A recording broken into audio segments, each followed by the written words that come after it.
They say every family has secrets. But what happens when the secret decides to open itself? It was a quiet Friday evening in Enugu, the sky already turning orange as the sun went down behind the trees. The Okafor family mansion stood tall at the end of the road, old, beautiful, but with a kind of silence that could swallow you whole. Inside the mansion, Daniel Okafor, a 29-year-old architect, had just returned from Lagos.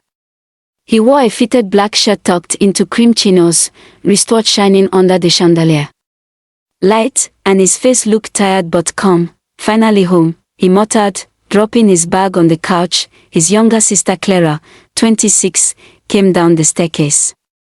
She wore a short red gown with slippers, her long braids tied behind her head. Daniel, you didn't even call before coming, oh, she said, hugging him tightly. Daniel smiled. I wanted to surprise you. But behind that smile, there was something else, a little sadness. The air in the house felt strange, the walls seemed to whisper, the old pictures hanging in the corridor looked like they were watching. Daniel looked around and frowned. Where's Mom? Clara hesitated. Mama went to the village for the burial of Auntie Nena. She'll come back tomorrow. Daniel nodded slowly. So, it's just the two of us here. Clara swallowed. Yes. Only us. And the housekeeper. That night, rain started to fall. The wind blew hard, shaking the windows. Clara was in her room watching a movie when she heard Daniel shouting from the corridor, Clara. Clara. Come, quick.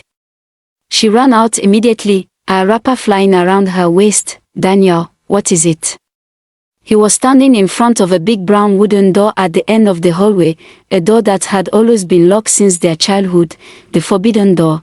Their late father had warned them never to open it. He said it was the ancestral room, a place for the spirits of their bloodline. Daniel pointed at it.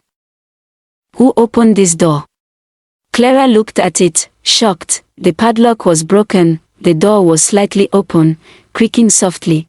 I swear I didn't touch it, she whispered. Daniel took a deep breath. Maybe the wind broke it. Clara frowned. Wind can't break a metal padlock, Daniel. They looked at each other in silence as thunder cracked in the sky. Daniel picked up a flashlight. I'm going to check inside, he said. Clara grabbed his arm immediately. No. You know what Papa said. Daniel smiled faintly. Papa is gone. Maybe it's time to know what he was hiding. Before Clara could stop him, he pushed the door slowly. The smell that came out was old and dusty. The air felt heavy, like something inside had been waiting for years. Inside the room were old carvings, broken furniture, and a big framed photo covered with a white cloth. Daniel walked closer. He reached out, lifted the cloth, and what he saw made his body freeze. It was a family photo, but not of them. The people in the picture had the same faces as Daniel and Clara. Only older. And wearing 1970s clothes, Clara gasped. Daniel. What is this? He couldn't answer. His hand started shaking, then suddenly, the door slammed shut behind them. Boom, the flashlight flickered, something moved in the dark corner, a soft voice whispered, you shouldn't have opened the door. Daniel turned sharply. Who's there? No answer. Just the echo of his own voice. Then a shadow walked slowly past the window. Even though the window was closed from inside, Clara screamed and grabbed his arm. Daniel. Let's go. He tried to open the door, but it wouldn't move, locked, and from the other side, they heard footsteps, slow. Heavy. Dragging. The flashlight went off, darkness swallowed everything. Then, a whisper came again, closer this time. Welcome back home. Who were the people in that old photo? Why did they look exactly like Daniel and Clara? And what really hides behind the door that shouldn't have opened? They thought the danger was inside the room, but the real enemy was the blood that ran through their veins. The darkness inside the ancestral room felt alive. Every second stretched like an hour. Daniel tried again to push the door open. Nothing. It was as if an invisible hand was holding it shut. Clara trembled beside him. She was now wearing a long white nightgown, her braids scattered and her face pale. Her hands shook as she clung to Daniel's arm. "Daniel, please. We need to pray." Daniel swallowed hard. Sweat rolled down his temple. "I don't even understand what's happening." Suddenly, the flashlight came back on by itself. It pointed straight to the old photo frame again. But this time, the faces in the photo had changed. Their eyes were open, and they were smiling. Clara screamed, throwing the flashlight on the ground. Daniel picked it back up, and that's when they both heard it. Footsteps upstairs, slow. Heavy. One after the other. "Wait. Did you hear that?" Clara whispered. Daniel nodded. "Someone else is in the house." He grabbed a metal rod from the corner, his muscles tightened under his shirt, fear mixing with courage. He opened the door. Suddenly, it wasn't locked anymore. They ran out into the corridor, breathing fast. The lights in the hallway kept flickering. "Who's there?" Daniel shouted. No reply, just the sound of the rain outside and a door creaking somewhere upstairs. They climbed the staircase quietly. Clara's bare feet tapped against the wooden steps. The housekeeper's room door was open. They entered. The bed was empty, but something was written on the mirror in red lipstick. "The blood must be returned." Clara covered her mouth. "What does that mean?" Daniel looked around the room. The wardrobe was half open, and something metallic glowed inside. He walked closer. It was a small bronze idol, wrapped in red cloth and beads. "Jesus Christ," he whispered. The idol suddenly fell on its own and rolled to Clara's feet. She bent down, and the moment she touched it, the lights in the whole house went off. Bam! Darkness again, but this time, something started running through the hallway, fast. Heavy. Daniel grabbed Clara and pulled her behind the sofa. They both hid, breathing hard. From the shadow, a tall figure appeared, dressed in a white wrapper, no shoes, no face. Its footsteps echoed like thunder. It stopped right in front of the sofa, bending slowly. It whispered, "Return what your father took, or the bloodline ends tonight." Then it vanished. Daniel jumped out, swinging the metal rod. Nothing, only the smell of burnt air. Morning came. The mansion was quiet again. The rain had stopped, but the ground was soaked with mud and strange footprints leading from the door to the garden. Daniel and Clara hadn't slept. They sat in the living room, eyes red, faces pale. Daniel wore a grey t-shirt and jeans, holding a cup of coffee with shaky hands. Clara sat opposite him, covered with a blanket, still trembling. She said softly, "Daniel, what if Papa knew all this would happen?" Daniel frowned. "You mean he was hiding something?" She nodded slowly.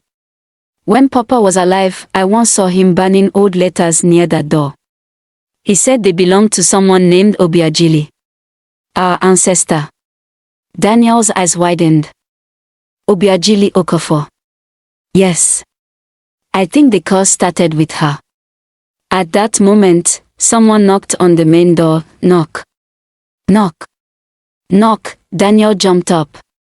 "Who's that?" He opened the door and froze. Standing there was Mama, their mother, holding a small black box, but her eyes looked strange, blank, cold, as if she wasn't herself. "Mama," Clara whispered. Their mother smiled faintly. "You opened the door, didn't you?" Daniel stammered. "Mama, what's going on?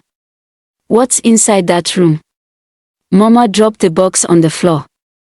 "It's too late now," she said. "They've already followed you." The box opened by itself. Inside was the same bronze idol they saw in the housekeeper's room, and then, the walls of the mansion started shaking, frames fell, lights burst, and a loud voice echoed through the entire house, "The debt of the bloodline must be paid." Clara screamed as the idol began to rise slowly from the box, spinning in the air, glowing red. Daniel grabbed his sister's hand. "Run." They ran out of the house, but the gate had locked itself. Every window slammed shut behind them. The house started to glow from inside, as if something ancient had awakened, and from the balcony, they saw Mama standing still, eyes burning red, holding a knife. She whispered, one of you must return the blood.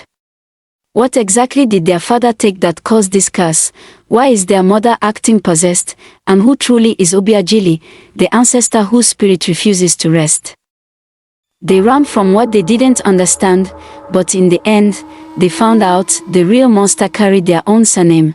The mansion was shaking like a storm, windows rattled, doors slammed, and lightning flashed across the dark sky. Daniel and Clara stood frozen by the main gate, drenched in rain, staring up at their mother on the balcony. She still held the knife, her wrapper soaked, her eyes glowing red.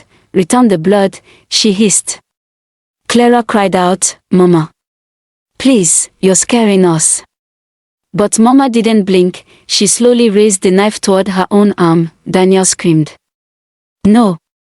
He ran back into the mansion through the side entrance, kicking the door open. Inside, everything was chaos, chairs moving on their own, pictures falling, lights flickering like mad. He ran up the stairs, his wet shirt clinging to his body, his jeans stained with mud. "Clara, come after me," he shouted. Upstairs, Mama stood in front of the ancestral room, the same one that started it all. The door was wide open now. Strange red smoke was coming out from inside, swirling like fire in slow motion. "Mama," Daniel shouted, panting. "What's happening? What blood?" She turned slowly, her face twisted with pain. "It's your father. He made a deal before you were born." Daniel's eyes widened. "A deal?" Mama nodded, tears mixing with the rain on her face. "He wanted wealth, fame, children that will prosper. But he took it from the forbidden shrine of Obiageli. He promised a sacrifice after 25 years. Clara's voice came from behind, shaking, "And now it's 25 years. The air went still. Mama dropped the knife. Her voice broke. "One of you must return the blood, or our entire bloodline will die tonight." Suddenly, a loud boom came from the ancestral room. A tall shadow rose from the floor, wearing a long black wrapper and beads made of bones. Its voice echoed, deep and terrifying. "The father broke the pact. The children must pay." Clara screamed and ran behind Daniel. Daniel raised the metal rod again, pointing it at the shadow. "Stay away from my sister."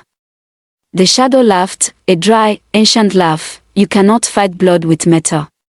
Then it stretched its hand. The rod flew out of Daniel's grip, hitting the wall. The spirit stepped closer. "One of you must return to the shrine." Mama fell to her knees. "Take me instead." The spirit's eyes burned brighter. "The chosen must carry the mark."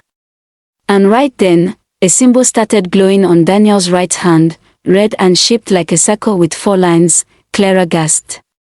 "Daniel, your hand." Daniel looked at it, trembling. "What's happening to me?" The spirit said, "The blood has chosen. The son must return." Daniel's vision blurred.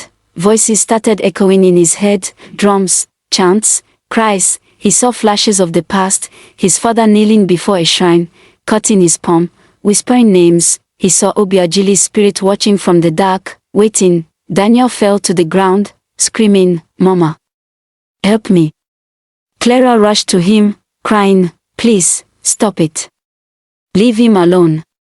But the spirit raised its hand, and the floor opened beneath Daniel, a deep pit filled with glowing red mist. Clara held his hand tightly. "I'm not letting you go, Daniel." Daniel coughed, weakly whispering, "If I go, the curse ends." "No," she cried, shaking her head. Then Mama shouted, "Clara, look at the idol."